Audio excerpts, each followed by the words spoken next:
In Bishop Sloane's first book in his series, Jabbok, we have two characters that are really in polar opposites in being servants of God. If you haven't read the book, I'm not giving really anything away that's going to be important to the plot. And if you're looking for a good read during this time, Jabbok is certainly a good read to have. One of these two characters that represent service to God, is Jake Jefferson. Jake is a pastor who Buddy, the main character in Jabbok, meets when he is very young. And Jake becomes a friend and a mentor to Buddy throughout the rest of the book. Jake is a very charismatic person. He is not terribly well educated, but he knows Scripture incredibly well. And Jake is able to elucidate what's going on in the Scriptures. He's able to illustrate and set forth what it says in a way that really captures the attention of people. And this includes the people that Buddy eventually goes to seminary and studies with. And then on the other hand, there is one of Buddy's seminary professors, Dr. Sprague. Now, Sprague is someone who very much lives into the pomp and the circumstance of being an academic, of being a seminary professor. He lives for that power that it affords him, and he lords it over Buddy and others just for the sake of being able to, just because he can. There's not a lot of servant in Sprague. Sprague really just seems to be out for himself. He really just seems to be in the line of work that he's in, not for the glory of God, but in order to build himself up, in order to build up his reputation and prestige. Now, I mention these two characters, and I mention Bishop Sloane's book, Jabbok, because both Jake and Sprague represent people that many of us have met along the way. Many of us, thankfully, have known Jakes or known people like them. People that when we listen to them, we think, yes, this person has this word that we need to hear. That we latch on to what people like Jake say, not because they're building themselves up, not because we necessarily want to just follow that person, but because when we listen to them, we hear some truth, we hear something important, we hear a word that we need to hear, that we need to have in our lives. And so people like Jake help connect us to something that is beyond them and beyond us as well. Sprague, unfortunately, is also a person that we know many people like, that we've met many people. These are the people that are in the work of serving God for the accolades that they can receive. They are there in this role because maybe it gives them some little semblance of power.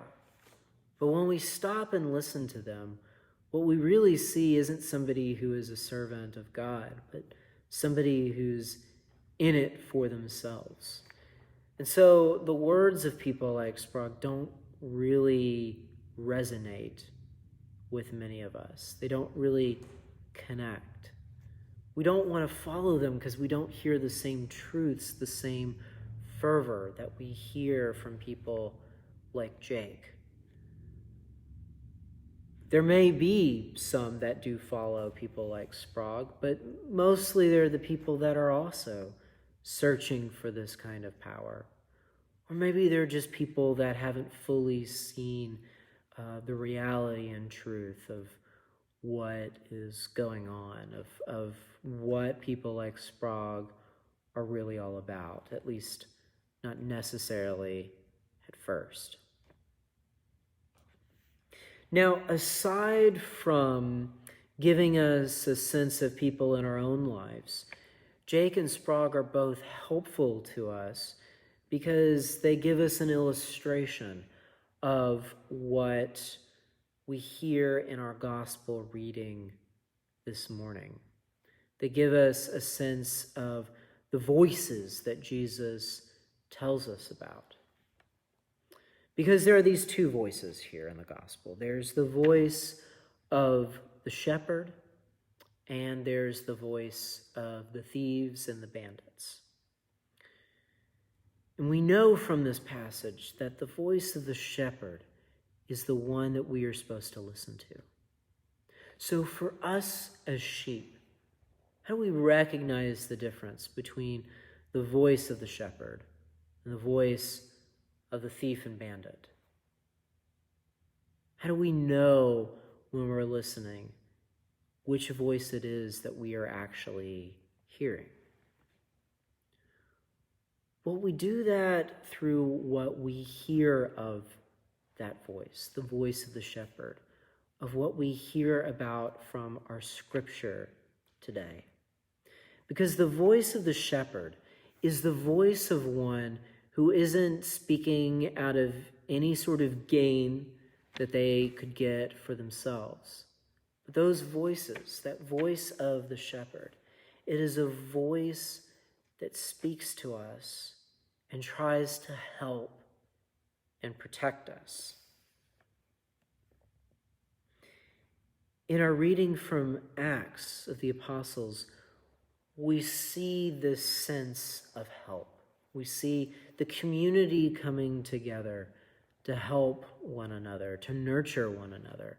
They give their goods away, or they give them to be in common for the whole community. The people doing this, they're not doing this out of any motivation for themselves. This isn't helpful to the individuals at all. Instead, this is something that helps others. This is a way in which we hear that voice of the shepherd in our lives. That voice of the shepherd, is one that is there with us to help guide and protect us, even through the worst of situations, even through the valley of the shadow of death, as we hear in the 23rd Psalm that we said together this morning. The voice of the shepherd is one that suffers, and not because of something that the voice has done that deserves that suffering, but the voice suffers for doing those things that are right, for doing those things which the world would not have us do, for saying those things that the world does not want to hear. The voice of the shepherd, as we hear in our epistle from 1 Peter this morning, is one that is willing to suffer, even if what they are doing is right. They are willing to suffer unjustly in order to be there to help us. And in that suffering, as 1 Peter tells us, that suffering is the very same suffering that we see in Jesus. Jesus didn't have to come down and be with us in this world. It was no benefit to Jesus to come down and be with us in this world. No benefit at all. Jesus did that in order to help bring us back to God, in order to help restore, renew, reform our relationship with God. And when others saw what Jesus was doing and didn't want the people to go to Jesus, but wanted them to go through them instead, those people who wanted to keep God away from the people, or at least be the mediators between those people and God, they saw what Jesus was doing, and they didn't like it. And so they caused Jesus to suffer unjustly. But Jesus suffered anyways, and again, suffered so that we might be led back to God. Jesus got nothing out of anything he did. But what Jesus did was solely for us.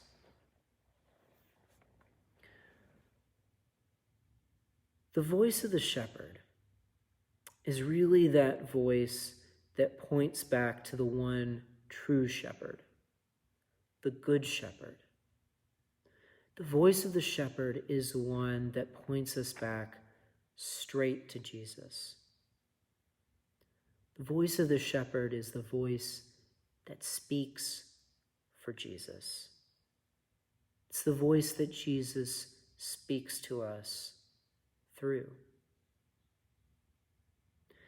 The reason that people like Jake in Bishop Sloane's book, Jabbok, reach out to us in this deep and intimate way is because they're not speaking for their own sake. They're not speaking out of any benefit that they might gain from it. They're speaking for the Lord. They're speaking the words of the Lord. They're making it so that their voices are the voices that God uses to speak to us in the world. Those are the voices that we're called to listen to. Those are the voices we're called to follow. Those voices that draw us in by speaking the truth. Those voices that draw us in, not because they're speaking for themselves, but because they're speaking for Jesus. So whose voice do we as the sheep follow? We follow those voices that aren't out there for themselves.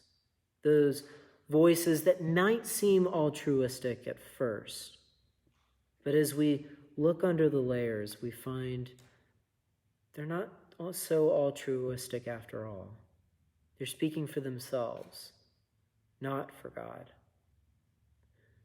The voices that we are to follow are the voices that speak for Jesus, the voices that Jesus uses in this world.